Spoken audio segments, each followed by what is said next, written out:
জয় গৌর, জয় নিতাই। আজ 11ই মাঘ 1431 ও 25শে জানুয়ারি 2025 শনিবার, একাদশী ষট তিলা। আজ আমি চৈতন্য চরিতামৃত পাঠ করছি।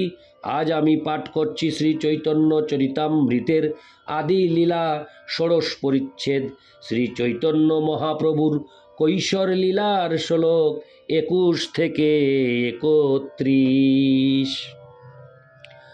অডিওর শুরুতে আমার সকল ভক্তিমতী মা ও ভক্তবৃন্দের শ্রীচরণে আমার একটি আশা, আপনারা কৃপাপূর্বক আমাকে প্রচুর প্রচুর আশীর্বাদ করুন। আমি এই আশীর্বাদ চাইছি এই কারণে, আপনাদের আশীর্বাদে পুষ্ট হয়ে আমি এই শ্রী চৈতন্য চরিতামৃত পাঠ আপনাদের কাছে বিতরণ করার যে একটি মহাযজ্ঞের সংকল্প গ্রহণ করেছি, আমি আমার জীবদ্দশায় যাতে সেই আশা, আমার মনের আশা পূরণ করতে পারি, তাই আপনাদের আশীর্বাদের প্রার্থনা করছি। কৃপাপূর্বক আমাকে কমেন্টসে একটি করে আশীর্বাদ যদি আপনারা করেন, আমি অনেক অনেক আনন্দিত হব এবং আমি কৃতজ্ঞ হব। শ্লোক 21। প্রভুর বিরহ সর্প লক্ষ্মীরে দংশিল, বিরহ সর্প বিষে তার পরলোক হইল। শ্লোকার্থ: বিরহরূপ সর্প লক্ষ্মী দেবীকে দংশন করল এবং তার ফলে হরে কৃষ্ণ এবং তার ফলে তিনি অপ্রকট হলেন। এভাবেই তিনি তার সদাম বৈকুণ্ঠে ফিরে গেলেন।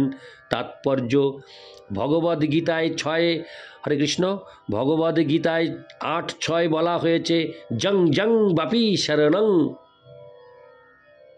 হরে কৃষ্ণ, জং জং বাপি শরণ ভাবং তজতন্তে কলেবরম।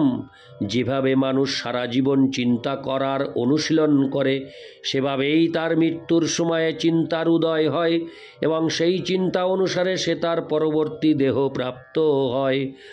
এই সূত্র অনুসারে লক্ষ্মী দেবী, যিনি মহাপ্রভুর বিরহে নিরন্তর তার চিন্তায় মগ্না ছিলেন, অবশ্যই তার ইহ জগতের লীলা শেষ হওয়ার পর তিনি বৈকুণ্ঠ লোকে ফিরে গিয়েছিলেন।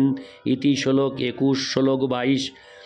অন্তরে জানিলা প্রভু যাতে অন্তর্যামী, দেশেরে আইলা প্রভু শচী দুঃখ জানি। শ্লোকার্থ: শ্রী চৈতন্য মহাপ্রভু লক্ষ্মী দেবীর অন্তর্ধানের কথা জানতে পেরেছিলেন, কেননা তিনি হচ্ছেন অন্তর্যামী। তাই পুত্রবধূর মৃত্যুতে শোকার্তা জননীকে সান্ত্বনা দেওয়ার জন্য তিনি দেশে ফিরে এসেছিলেন। ইতি শ্লোক 22। শ্লোক 23। ঘরে আইলা প্রভু বহু লঞ্চা ধনজন, তত্ত্বজ্ঞানে কইলা শচীর দুঃখ বিমোচন। শ্লোকার্থ: বহু ধন জন সঙ্গে নিয়ে মহাপ্রভু ঘরে ফিরে এলেন এবং তিনি শচীমাতাকে তত্ত্বজ্ঞান দান করে তার দুঃখ মোচন করলেন। ভগবদ্গীতায় 2:13 বলা হয়ে তাৎপর্য: ভগবদ্গীতায় 2:13 বলা হয়েছে, দেহিনোऽস্মিন যথা দেহে কৌমারং যৌবনং জরা, তথা দেহান্তর প্রাপ্তির ধীরস্তত্র ন মুহ্যতি। হরে কৃষ্ণ, ন মুহতি। দেহি যেভাবে কৌমার, যৌবন এবং জরার মাধ্যমে দেহের রূপ পরিবর্তন করে চলে, মৃত্যুকালে তেমনি ওই দেহি এক দেহ থেকে অন্য কোনো দেহে দেহান্তরিত হয়। তাই এই পরিবর্তনে তত্ত্বজ্ঞানী ধীর ব্যক্তিরা মুহ্যমান হন না। ভগবদ্গীতা অথবা অন্য যে কোনো বৈদিক শাস্ত্রে এই ধরনের শ্লোকের মাধ্যমে দেহান্তর সম্বন্ধে মূল্যবান উপদেশ দেওয়া হয়েছে। ভগবদ্গীতা অথবা শ্রীমদ্ ভাগবতের এই সমস্ত মূল্যবান উপদেশ আলোচনা করার মাধ্যমে ধীর ব্যক্তি নিশ্চিতভাবে অবগত হতে পারেন যে আত্মার কখনো মৃত্যু হয় না, তা এক দেহ থেকে আর এক দেহে স্থানান্তরিত হয় মাত্র। একে বলা হয় আত্মার দেহান্তর। একটি আত্মা এই জড় জগতে এসে পিতা মাতা ভ্রাতা ভগ্নী স্ত্রী ও পুত্রের সঙ্গে দৈহিক সম্পর্ক সৃষ্টি করে, কিন্তু এই সমস্ত সম্পর্কই দেহটিকে কেন্দ্র করে, আত্মাকে কেন্দ্র করে নয়। তাই ভগবদ্গীতায় বর্ণনা করা হয়েছে, ধীরস্তত্র ন মুহতি, যিনি ধীর তিনি এই জড় জগতের এই ধরনের পরিবর্তনের ফলে বিচলিত হন না। এই প্রকার নির্দেশাবলীকে বলা হয় তত্ত্বকথা। ইতি শ্লোক 23। শ্লোক 24। শিষ্যগণ লঞ্চা পুন বিদ্যার বিলাস, বিদ্যা বলে সবা যিনি ঔদ্ধত্য প্রকাশ। শ্লোকার্থ: পূর্ববঙ্গ থেকে ফিরে আসার পর শ্রী চৈতন্য মহাপ্রভু আবার অধ্যাপনা শুরু করেন। বিদ্যার বলে তিনি সকলকে পরাজিত করে নিজের ঔদ্ধত্য প্রকাশ করেছিলেন। ইতি শ্লোক 24। শ্লোক 25। তবে বিষ্ণুপ্রিয়া ঠাকুরানীর পরিণয়, তবে তো করিল প্রভু দিগ্বিজয়ী জয়।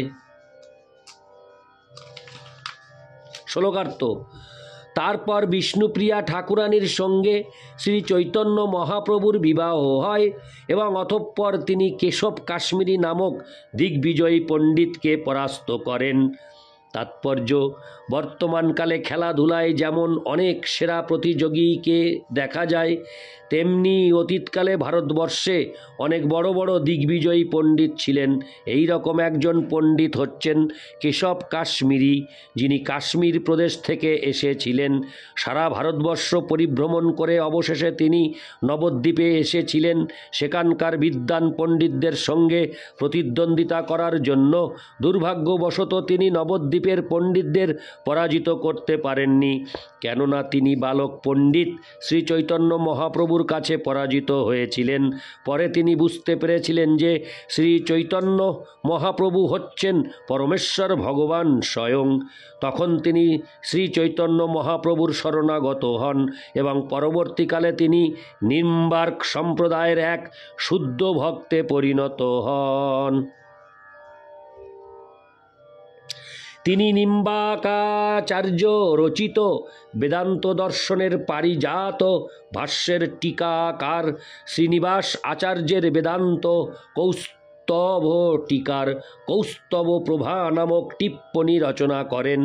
ভক্তিরত্নাকর গ্রন্থের দ্বাদশ তরঙ্গে নিম্বার্ক সম্প্রদায়ের শিষ্য পরম্পরার বর্ণনা করা হয়েছে।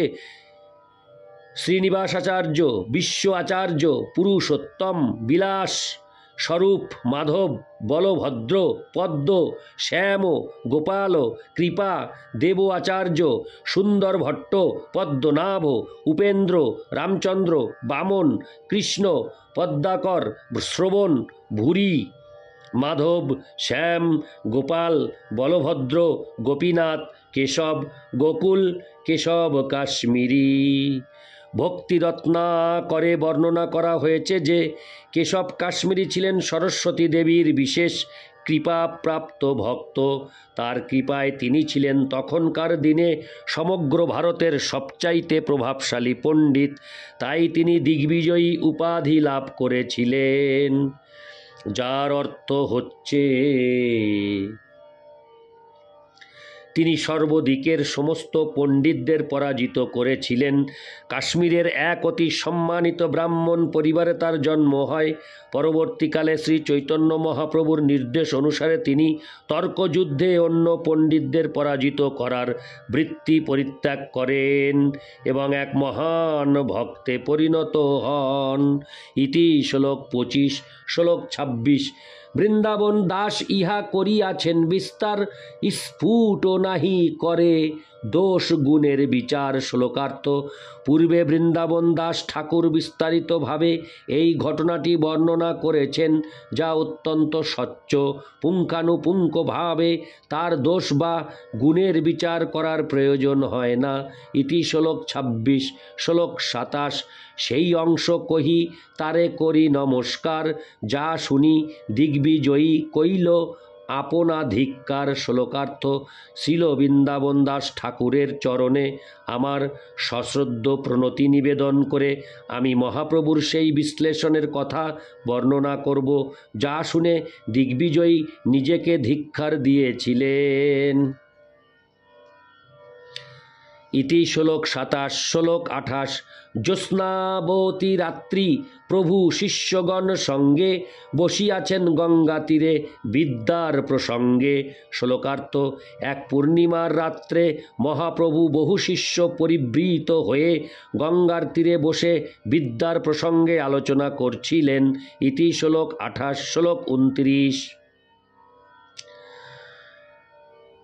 হেনকালে দিগ্বিজয়ী তাহাই আইল, গঙ্গারে বন্ধন করি প্রভুরে মিলিলা। হরে কৃষ্ণ। শ্লোকটি আমি আরেকবার পাঠ করছি, শ্লোক 29। হেনকালে দিগ্বিজয়ী তাহাই আইলা, গঙ্গারে বন্ধন করি প্রভুরে মিলিলা। শ্লোকার্থ: ঘটনাক্রমে সেই সময় কেশব কাশ্মীরি সেখানে এলেন এবং গঙ্গাকে বন্দনা করে তিনি শ্রী চৈতন্য মহাপ্রভুর সঙ্গে সাক্ষাৎ করলেন। ইতি শ্লোক 29, শ্লোক 30। বসাইলা তারে প্রভু আদর করিয়া, দিগ্বিজয়ী কহে মনে অবজ্ঞা করিয়া। শ্লোকার্থ: সম্মান সহকারে মহাপ্রভু তাকে বসতে দিলেন, কিন্তু অত্যন্ত গর্বস্ফীত কাশ্মীরি অবজ্ঞা ভরে মহাপ্রভুর সঙ্গে বাক্যালাপ শুরু করলেন। ইতি শ্লোক 30, শ্লোক 31। ব্যাকরণ পড়াহ নিমাঞ্চি। হরে কৃষ্ণ। নিমাঙ্গি পণ্ডিত তোমার নাম, বাল্যশাস্ত্রে লোকে তোমার কহে গুণগ্রাম। শ্লোকার্থ: তিনি বললেন, আমি শুনেছি যে তুমি ব্যাকরণ পড়াও এবং তোমার নাম হচ্ছে নিমাই পণ্ডিত। লোকে তোমার প্রাথমিক ব্যাকরণ সম্বন্ধে খুব প্রশংসা করে। তাৎপর্য: পূর্বে সংস্কৃত টোলে প্রথমে ব্যাপকভাবে ব্যাকরণ শেখানো হতো এবং সেই প্রথা এখনও প্রচলিত রয়েছে। শিক্ষার্থীকে প্রথম 12 বছর পুঙ্খানুপুঙ্খভাবে ব্যাকরণ অধ্যয়ন করতে হতো, কেননা সংস্কৃত ভাষার ব্যাকরণ ভালোভাবে রপ্ত করতে পারলে সমস্ত শাস্ত্র যথাযথভাবে হৃদয়ঙ্গম করা যায়। শ্রী চৈতন্য মহাপ্রভু তার ব্যাকরণ শিক্ষার জন্য বিখ্যাত ছিলেন এবং তাই কেশব কাশ্মীরি প্রথমে তার ব্যাকরণ শিক্ষার উল্লেখ করেন। তিনি তার নিজের বিদ্যার গর্বে অত্যন্ত গর্বিত ছিলেন। তিনি ছিলেন ব্যাকরণ শিক্ষার বহু ঊর্ধ্বে এবং তাই তিনি মনে করেছিলেন যে তার পাণ্ডিত্যের সঙ্গে নিমাই পণ্ডিতের পাণ্ডিত্যের কোনো তুলনাই হয় না। ইতি শ্লোক 31। হরে কৃষ্ণ কৃষ্ণ কৃষ্ণ হরে হরে, হরে রাম রাম রাম হরে হরে। জয় গৌর, জয় নিতাই।